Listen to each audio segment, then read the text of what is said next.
Boa noite a todos.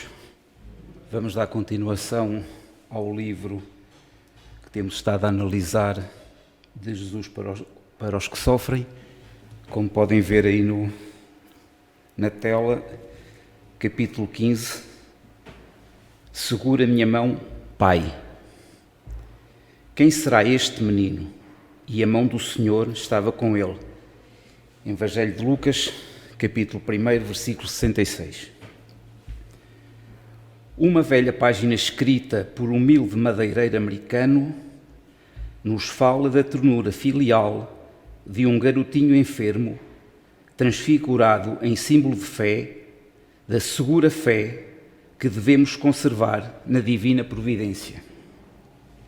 O pequeno texto aqui resumido dá a notícia de um pai, o Carlos, que tinha um filhinho no hospital. O menino já havia saído da sala de cirurgia, onde sofrera delicada intervenção. Estava, agora, em modesta enfermaria, adormecido.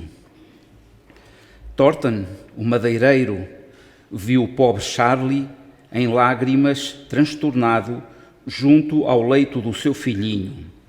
Ouviu também suas lamentações. Por que não chamaram o médico mais cedo? Por que não deram maior atenção aos sintomas da enfermidade do pequenino? Porquê? Porquê?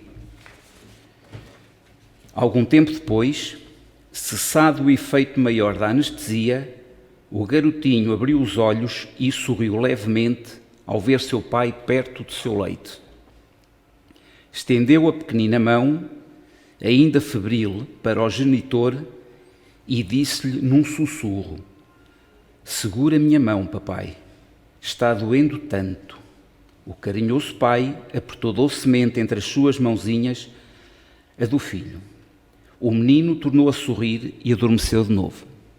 Foi, então, que Carlos também fechou os olhos e também falou no murmúrio de uma prece que lhe subia do coração: "Segura minha mão, pai, eu sofro tanto."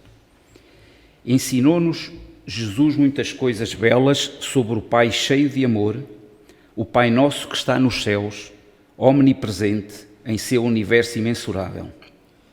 Ele é o Senhor da criação inteira.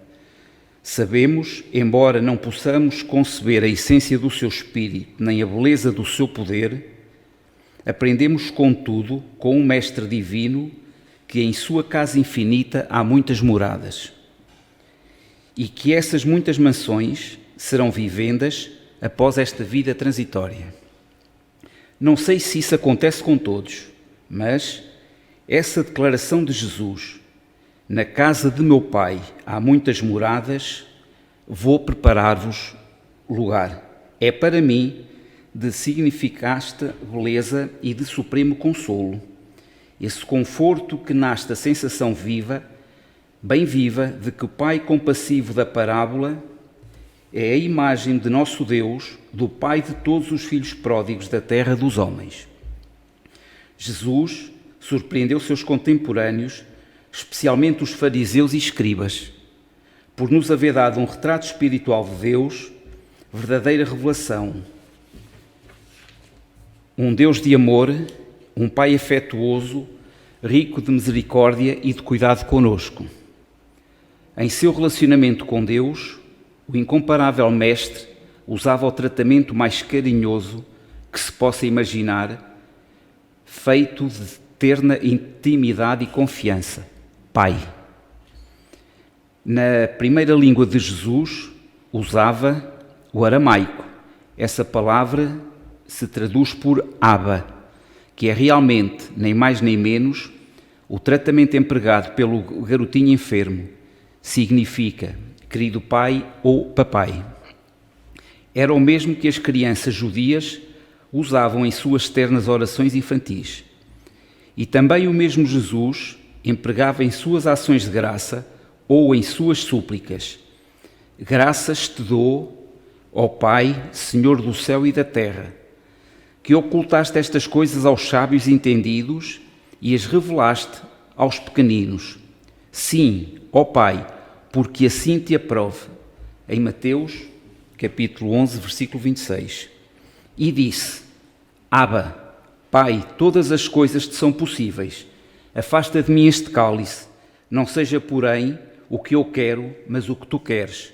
Em Marcos, capítulo 14, versículo 36. Preciosas lições. O carinho de trato não exclui o respeito.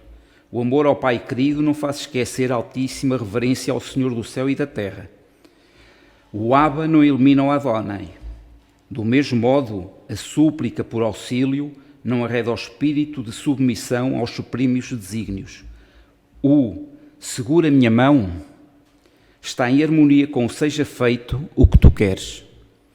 É confortador experimentar que a oração cristã é tecida de ternura, de confiança, de doce intimidade, de respeitosa adoração e de submissiva humildade. É para você que sofre, meu irmão, esta relembrança de um fato real. Também você, também eu, qualquer de nós, na vida entrelaçada de amarguras ou nas circunstâncias cruciais da provação, hoje e sempre, cada coração quebrantado pode erguer-se na oração da fé e clamar ou murmurar na paz ou na tormenta: Pai querido, segura a minha mão. E o que é que nos apraz dizer aqui? Temos aqui dois sentimentos, portanto, a análise que eu faço, implícitos: a fé e a compaixão. Fé. Como é que nós definimos fé? Eu fui ver a definição de fé ao dicionário. Na Wikipédia diz-nos assim: mais do que mero acreditar e sentir dentro de si uma força, uma faculdade a ser desenvolvida, é a confiança nas capacidades depositadas em si pela natureza e na existência de uma ordem natural progressiva. Isto através de Marcos Vilas Boas. A fé divina, por outro lado, aquela que diz respeito à continuidade da vida, à nossa existência enquanto espíritos e à existência de uma ordem natural e progressiva, e aquela que está mais apta a desenvolver nossas faculdades socioemocionais, caracterizando-nos em principais metas que qualquer ser humano deve almejar: a paz interior por meio do progresso moral e intelectual, sob a perspectiva do espírito. Allan Kardec dizia que um efeito inteligente há de ter por causa uma força inteligente, e os factos hão provado que essa força é capaz de entrar em comunicação com os homens por meio de sinais materiais. No ateísmo que se vivia na época de Allan Kardec, secundado pelos espíritos superiores, na questão número 4, a questão 4 do Livro dos Espíritos pertence à parte primeira, e no capítulo 1, que é de Deus, vem logo a seguir à primeira pergunta do Livro dos Espíritos, que é Deus, à segunda, o que entendemos por infinito, etc. Depois aparece a pergunta 4, que nos diz assim: onde se pode encontrar a prova da existência de Deus? E num axioma, isto os espíritos respondem, num axioma que aplicais às vossas ciências, não há efeito sem causa. Procurai a causa de tudo, o que não é obra do homem, e a vossa razão responderá.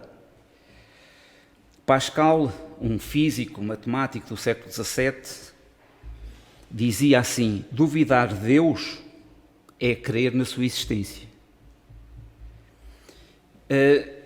Voltando ao Livro dos Espíritos, Allan Kardec, a comentar a questão 37, ainda também da parte primeira do livro das Causas Primárias, capítulo 3 da Criação, diz-nos a razão não ser possível que o universo se tenha feito a si mesmo e que não podemos também ser obra do acaso, só pode ser obra de Deus. E a pergunta 37 é assim esta: o universo foi criado ou existe de toda a eternidade como Deus? E a resposta dos Espíritos é fora de dúvida que ele não pode ter-se feito a si mesmo, Se existisse como Deus de toda a eternidade, não seria obra de Deus. Na questão 7a, que consta na parte terceira, que já são as leis morais, a lei de conservação, que se há de pensar dos que assambarcam os bens da terra para se proporcionarem ao supérfluo, com prejuízo daqueles a quem falta o necessário. Esta pergunta é tão atual nos dias de hoje. Ouviram a lei de Deus e terão que responder pelas privações que houverem causado aos outros. A resposta simples dos espíritos. Allan Kardec diz-nos assim: tudo é relativo, cabendo a razão ao regrar as coisas. Allan Kardec também, ainda no livro dos Espíritos, se sintetiza: o argumento supremo deve ser a razão. Por isso é que a nossa doutrina é uma doutrina racional. Não temos cá os dogmas, portanto a nossa fé é raciocinada. Acreditamos até o ponto em que acreditamos. Não é por o livro diz isto, se nós ainda acharmos que estamos renitentes, não somos obrigados a acreditar. Com o tempo lá chegaremos. No Evangelho segundo o Espiritismo, no capítulo 1, no subtítulo Aliança, as Ciências e da Religião, Allan Kardec faz a grande revolução do século XIX, juntando a fé com a razão. A fé dirigiu-se à razão. Esta nada encontrou de ilógico na fé. Perante isto, vencido foi o materialismo. Allan Kardec ainda nos adverte: fé inabalável só o é a que pode encarar de frente a razão, em todas as épocas da humanidade. Em obras póstumas, Allan Kardec esclarece-nos: proscrevendo a fé cega, o espiritismo quer ser compreendido para ele absolutamente. Não há mistérios, mas uma fé racional que se baseia em factos e que deseja luz.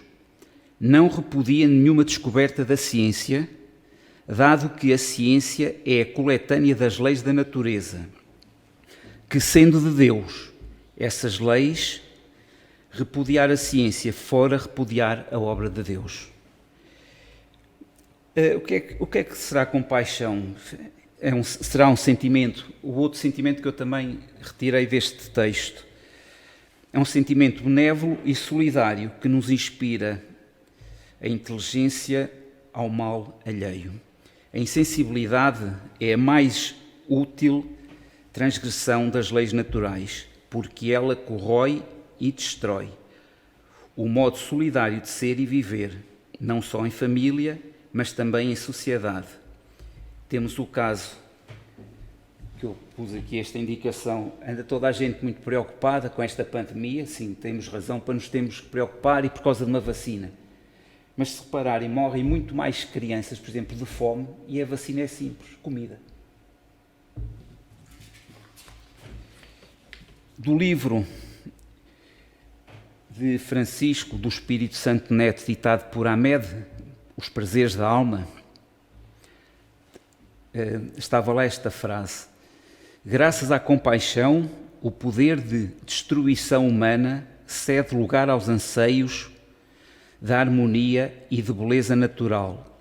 Desenvolve esse sentimento de compaixão para com o teu próximo, o mundo, e, compadecendo das suas limitações e deficiências, cresce em ação no rumo ao grande poder.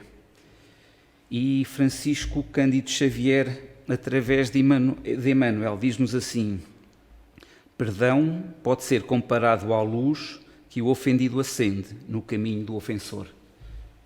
Pela vossa paciência em me terem escutado, muito obrigado.